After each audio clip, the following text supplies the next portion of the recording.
2001. The iPad debuted, so did Shrek. We went from dial-up to Napster lawsuits in a blink. Reality TV exploded, Britney and Justin wore denim like armor, and the world got very real in September. It was weird, loud, and unforgettable. And horror? Horror leaned right in. Ghosts were whispering, demons were scheming, and one trucker was way too into his CB radio. I'm not gonna go anywhere until somebody tells me why I should be afraid of a radio. Let's get into it. These are the 10 best horror movies of 2001.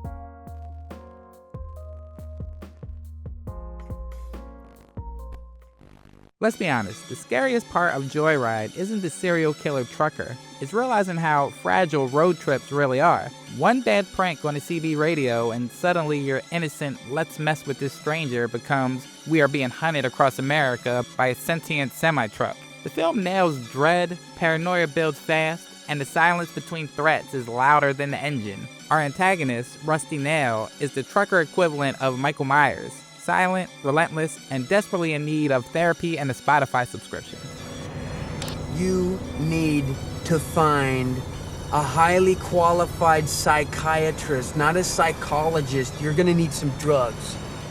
If you like your horror served with absinthe, fog, and a drizzle of Jack the Ripper conspiracies, this is your Victorian bloodbath. Johnny Depp stars as a detective who's either solving a murder or slowly becoming part of a steampunk cosplay convention. Hard to tell. The film looks great, sounds like it's narrated by Edgar Allan Poe's Ghost, and smells vaguely of lauderdom.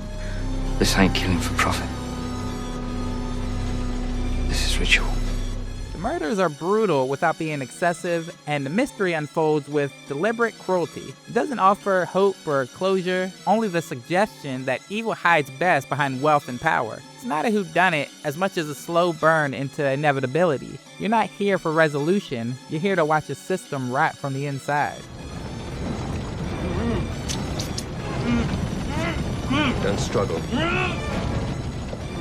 You'll only make this more painful. Legendary Italian horror director Dario Argento returns with Sleepless, a film that feels like it was written during an espresso-fueled fever dream. It's got a serial killer, traumatized children, and opera music. So basically, Argento's entire brand.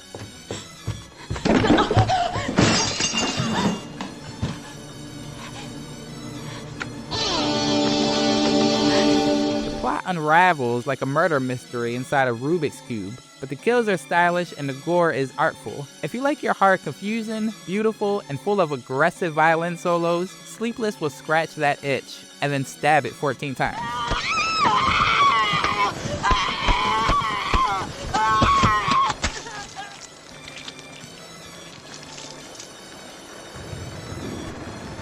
Imagine discovering afterlife has Wi-Fi. In Pulse, the dead start bleeding into the world via the internet, which is exactly the kind of metaphysical malware no guy can fix.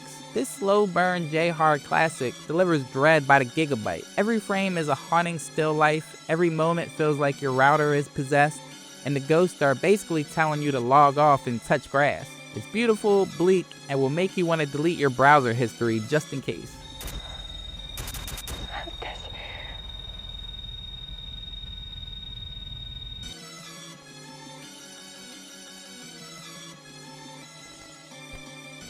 Two siblings on a road trip discover an ancient evil that flies, feeds, and accessorizes like a Hot Topic manager with wings. The creeper is part demon, part Ed Hardy ad, and all nightmare fuel. He drives a murder truck, collects body parts, and apparently has a killer soundtrack, because that Jeepers Creepers song will haunt your dreams.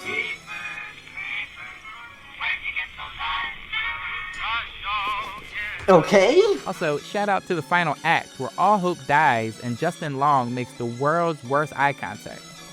You know the part in scary movies where somebody does something really stupid and everybody hates them for it? This is it.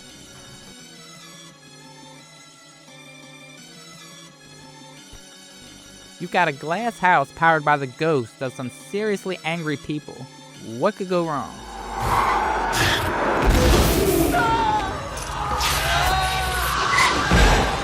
Ghost is like if a Halloween maze got a Netflix budget. The ghosts all have trading card worthy backstories. The jackal, the hammer, the torso. And the only thing holding them in is sliding doors.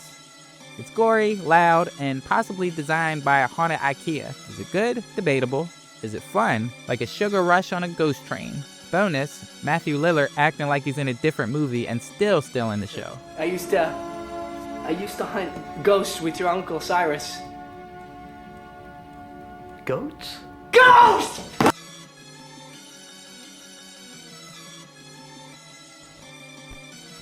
This is the kind of horror film where nothing jumps out, but everything feels off. The crew is hired to clean asbestos out of a decaying mental hospital, which is already a bad idea even before the tape starts whispering. The horror comes slow, psychological, and sticky with tension. Session 9 is less about ghosts and more about the ghost in your head. You'll need a nap and probably some vitamin D afterward.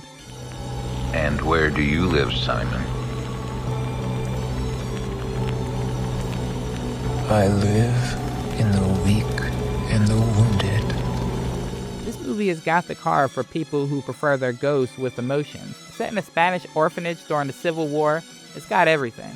Political allegory, supernatural chills, and kids with haunted eyes. There's also a literal bomb just chilling in the courtyard like a very dramatic lawn ornament. The Devil's Backbone doesn't scream at you, it whispers until you feel it in your bones. Director Guillermo del Toro proves again that sometimes the scariest things aren't the ghosts, it's the living.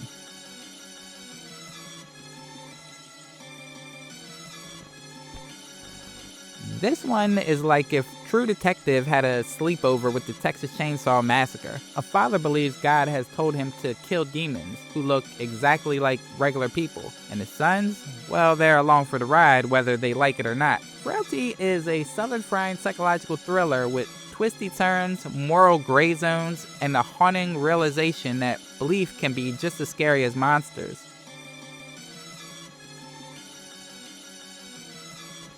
Number 1, Jason X. Just kidding. Sorry. We had a video a few years ago lambasting this movie, but it turns out people really love them some Jason X. Yes, the frozen face scene is awesome, the sleeping bag kill is great, but no, it did not make the list. Okay, let's finish this up.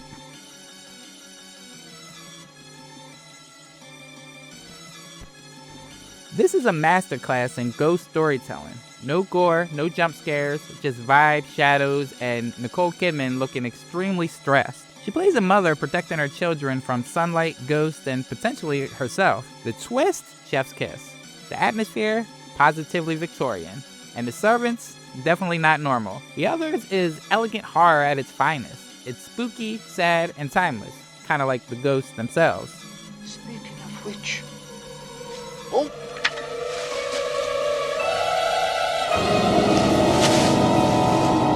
2001 was a weirdly excellent year for horror. Whether you like your scares artsy, gory, psychological, or ghostly, there was something for everyone. Guys! It's okay, he just wanted his machete back! Woo!